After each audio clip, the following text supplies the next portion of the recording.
ఈ రోజే డౌన్లోడ్ చేయండి. మీ ఫేవరెట్ షోస్ చూడండి. ఏంటి డల్ అయిపోయావు? ఇదేదో నీ ఇల్లు అన్నట్టు ఆవిడేదో నా అత్త నా మొగుడు అని ఓ ఎగిరెగిరి పడుతూ ఉంటావు కదా. ఇప్పుడు ఆవిడేమందో విన్నావుగా.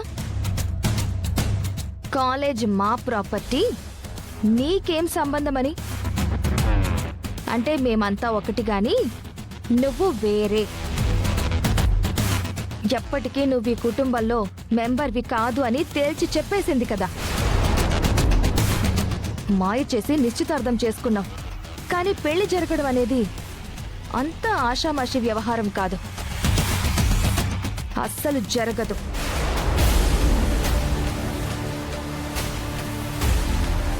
ఏంటి మాట్లాడువేంటి? మాట్లాడు. ఏదైనా మాట్లాడువే. ఎక్కువ తక్కువ మాట్లాడమంటే పళ్ళు రాలిపోతాయి. అంటే ఏంటే? కొడతావా? కొట్టవే, కొట్టు. నన్నే కొడతావా?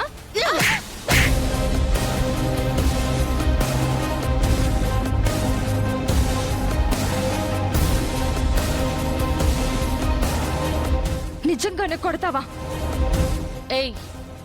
ఎక్స్టైల్ చేసే ముందు మనకు ఆపోజిట్ లో ఉండే వాళ్ళ క్యాపబిలిటీ ఏంటని ఆలోచించుకొని కదా చేయాలి.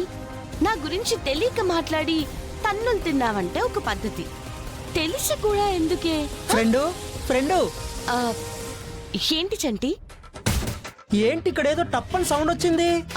అవునా? అవును చంటి, ఎక్కడి నుంచి? అక్షిత, ఎక్కడి నుంచి వచ్చిందా సౌండ్?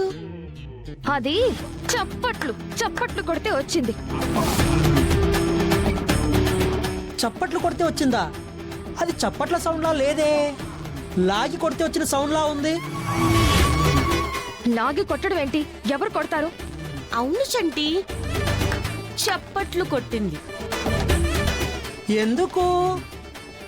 అది కాంపిటీషన్ లో బావగారు గెలుస్తారు, కాలేజ్ మనకి సొంతం అవుతుంది అని చెప్పి పల్లవి అంది. కరెక్ట్ అని చెప్పి నేను చప్పట్లు కొట్టాను, అంతే. నువ్వు చప్పట్లు కొట్టకపోయినా కాలేజ్ ఎక్కడికి పోదు. ఒకవేళ కాంపిటీషన్ లో అన్నయ్య ఓడిపోయినా ఫ్రెండ్ నిలబడుతుంది. థ్యాంక్ యూ చంటి.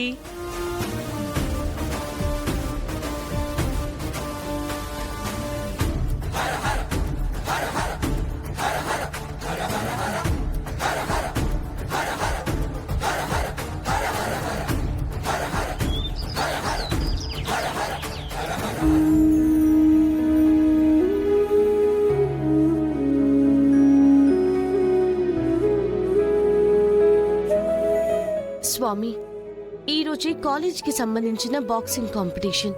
చరణ్ కి బాక్సింగ్ లో టచ్ ఉంది, బట్ ఆవేశంలో ఉన్నాడు. ఆవేశంతో ముందుకు వెళ్లేవాడు ఎప్పుడూ ఆపదలోనే పడతాడు అంటారు. చరణ్ లో ఆవేశం తగ్గించి తనకి నిగ్రహాన్ని కలిగించు.